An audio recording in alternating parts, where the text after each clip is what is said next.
ETF index mutual funds నేర్చుకుని stock మార్కెట్లో రాణించాలనుకుంటున్నారా? వెంటనే ఈ నెంబర్కి కాల్ చేయండి.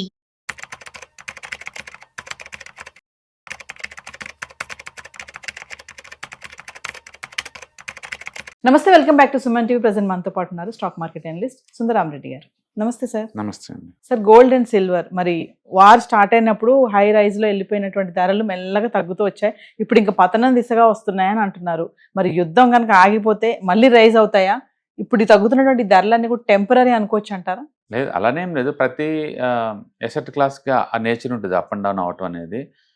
ఇప్పుడు ఏంటంటే లాస్ట్ 1 yearలో గోల్డ్ స్టిల్ ఇంత పడిన తర్వాత కూడా 60% వచ్చింది లాస్ట్ 1 year క్రితం ఇన్వెస్ట్ చేసిన వాళ్ళకి. అండ్ సిల్వర్ అనుకోండి ఆల్మోస్ట్ 150% వచ్చింది. కాబట్టి పెద్ద లాస్ ఏం లేదు, అక్కడ టైం కరెక్షన్ నడుస్తుంది అంతే. అండ్ సిల్వర్ అయితే లైక్ స్మాల్ క్యాప్ లాగా బిహేవ్ చేస్తుంది, రోజుకి 3% అటు ఇటు ఒకటి అనేది. అంటే గోల్డ్ కొంచెం పర్వాలేదు, లార్జ్ క్యాప్ లాగా స్టేబుల్గా ఉంది. ఇప్పుడు ఈ పాయింట్ ఆఫ్ టైంలో గోల్డ్ ఫీచర్స్ అనుకోండి, అండ్ ఎంసీఎక్స్లో అయితే 1,55,000 నడుస్తుంది. అంటే బయట ఒరిజినల్గా అయితే మాత్రం 1,60,000 నడుస్తుంది గోల్డ్. అండ్ సిల్వర్ అనుకోండి, ఇది 2.5 lakh నడుస్తుంది ఎంసీఎక్స్లో. ఓకే, ఈరోజు సిల్వర్ 3% డౌన్ అయింది, అండ్ గోల్డ్ అయితే 2% డౌన్ అయింది అనమాట. వరల్డ్ వైడ్గా డాలర్ ఎప్పుడైతే స్ట్రాంగ్ అయిందో, స్ట్రెంత్ అయిందో, ఆటోమేటిక్గా మెటల్స్ అన్నీ కూడా కరెక్షన్ గురవుతున్నాయి అనమాట. రెండోది, ఇప్పుడు వరల్డ్ వైడ్గా అన్సర్టీ నడుస్తుంది కదా, దీనివల్ల ఇన్ఫ్లేషన్ పెరిగింది. ఇన్ఫ్లేషన్ పెరగడం వల్ల ఏంటంటే సెంట్రల్ బ్యాంక్స్ చేయకూడదు, వడ్డీ రేట్లు తగ్గించావు.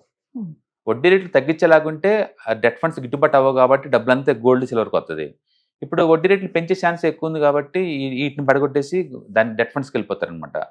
అందుకని ఇప్పుడు నెక్స్ట్ కపుల్ ఆఫ్ వీక్స్ వరకు కూడా అంటే గోల్డ్ సిల్వర్ పెరిగే ఛాన్స్ పెద్దగా ఉండదు. అంటే పెరిగిన గెయిన్స్ నిలుపుకోవడానికి ట్రై చేస్తూ ఉంటుంది అనమాట. అండ్ కాబట్టి మనం నెక్స్ట్ కపుల్ ఆఫ్ వీక్స్ వరకు కూడా పెద్ద మూవ్స్ని ఎక్స్పెక్ట్ చేయలేము. బట్ మామూలుగా అయితే మాత్రం సిల్వర్ ఏమో స్మాల్ క్యాప్ లాగా అటు ఊగుతుంది, గోల్డ్ అయితే మాత్రం లార్జ్ క్యాప్ స్టాక్ లాగా కొంచెం స్టేబుల్గా ఉంది అనమాట. కామన్ మ్యాన్ అనుకున్న డౌట్ ఏంటంటే సార్, ప్రెసెంట్ ఇలా తగ్గుతుంది కదా, మరి టైంలో కొని పెట్టుకోవచ్చా? డెఫినెట్గా ఒకేసారి లంచంలో పెట్టకుండా ఎవ్రీ మంత్ లా కొని పెట్టుకుంటూ పోతాం అన్నాం అనుకోండి, ఎప్పుడైతే మీరు ఒక 5% 10% ప్రాఫిట్లో ఉంటారో అప్పుడేమండి లాస్ట్లో ఎందుకు బుక్ చేసుకోవాలి?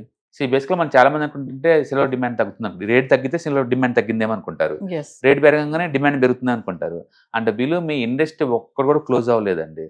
అంటే రాను అన్ని ఎలక్ట్రికల్ గూడ్సే ఉంటాయి, అందరికి వాడకం ఎక్కువ ఉంటుంది. వాటన్నిటిలో కండక్టర్ లాగా వీటిని వాడుతూ ఉంటారు. కాబట్టి ఫ్యూచర్లో ఎప్పటికీ గోల్డ్ సిల్వర్కి డిమాండే ఉంటుంది, అందులో డౌట్ లేదు. కాబట్టి టూ మచ్ ఎక్సెస్ స్పెక్యులేషన్ ఏదైతే ఉందో అది కట్ అయిపోద్ది అనమాట అంతే. ఎందుకంటే మిగతా అసెట్లో డిమాండ్ వస్తుంది కాబట్టి. ప్రస్తుతానికి డాలర్ స్ట్రాంగ్గా ఉన్నంతకాలం అంటే వడ్డీ రేట్లు తగ్గికొని కనుక ఉంటే గోల్డ్ సిల్వర్ పెరిగే ఛాన్స్ తక్కువ. మళ్ళీ వడ్డీ రేట్లు కనుక డ్రాప్ చేస్తే డెఫినెట్గా మనీ మళ్ళీ తిరిగి మూవ్ అవుతుంది, మళ్ళీ మూవ్ అయ్యే ఛాన్స్ ఎక్కువ ఉంటుంది. ఏదైనా కానీ సిల్వర్తో పోల్చుకుంటే గోల్డ్కి డిమాండ్ ఎక్కువ ఉంటుంది ముందు రోజుల్లో కూడా. కాబట్టి మీకు ఎవరికైనా ఇంట్రెస్ట్ ఉందంటే ఎస్ఐపి రూపంలో కొనుక్కోవచ్చు, లేదా ఇలా రేపట్లో గోల్డ్ ప్లస్ సిల్వర్ కంబైన్డ్ దొరుకుతుంది ఫండ్ ఆఫ్ ఫండ్స్, అందులో పెట్టుకుంటూ పోవచ్చు. లాసుల్లో అమ్మాల్సిన అవసరం లేదు. అండ్ యూనిట్స్ అని కలెక్ట్ చేసుకుంటూ పోవటం, ఎప్పుడు ప్రాఫిట్లోకి వస్తే అప్పుడు అమ్మటం అనేది బెస్ట్ స్ట్రాటజీ. ఫిజికల్గా కొనాలనుకునే వాళ్ళకి సార్ ఎందుకు, ఏదైనా ఇంట్లో ఫంక్షన్ ఉంటే కొనుక్కుంటే, అదర్వైజ్ అండ్ అదే టైంలో ఈవెన్ కరెన్సీ కూడా ఆగిపోయిందండి. 92 ఇప్పుడు డాలర్ టు ఐఎన్ఆర్ 92.47 ఉంది. అంటే ఈరోజు బాగా స్టేబుల్ అయిపోయింది. ఒక్క క్రూడ్ కనుక తగ్గిందంటే ఈక్విటీ మార్కెట్ బాగా రికవర్ అయ్యే ఛాన్స్ ఎక్కువ ఉంది. క్రూడ్ ఒక్కటే $100 దగ్గర అటు ఇటు ఊగుతుంది.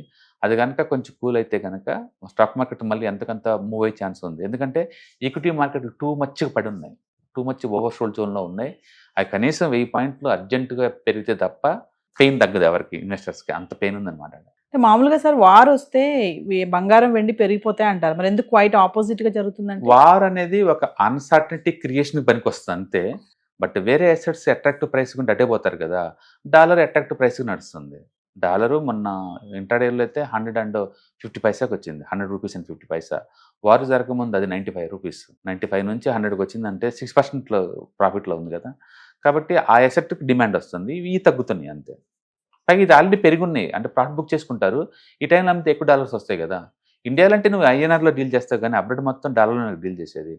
కాబట్టి వాళ్ళకి ఆ రేట్ దగ్గర గిట్టుబాటు అవుతుంది. అంటే వార్ కంటిన్యూ అవుతుంది కాబట్టి ధరలు ఇంకా తగ్గుతాయి అనుకోవచ్చు అంటారా? వారు కంటిన్యూగా వస్తుంది అనే బదులు వారు న్యూస్ సైడ్ వేకి వెళ్ళిపోతాయి అవి.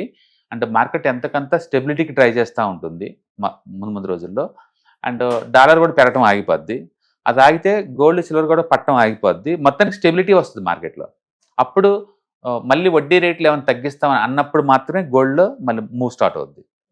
వడ్డీ రేట్ తగ్గిస్తే గోల్డ్ పెరుగుతుంది, డౌట్ లేదు, తగ్గించినప్పుడు. Thank you.